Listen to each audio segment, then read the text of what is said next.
হাই friends, মই আয়ুষ ৰং চেনেলত সম্প্ৰচাৰিত হৈ থকা সূৰুযমুখী ধাৰাবাহিকখনৰ আজিৰ খণ্ডটো চাবলৈ বহুত বেছি ভাল লাগিব,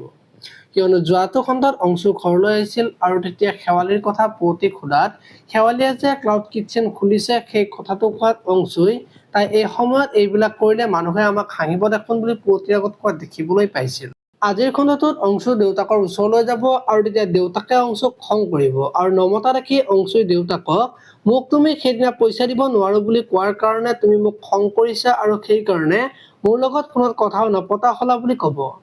আৰু তেতিয়া দেউতাকে তই মোক সেয়া বুজিলি বুলি কব আৰু সোণৰ প্ৰতি দায়িত্ব নেদেখিহে মই আচৰিত হৈছো বুলি কোৱা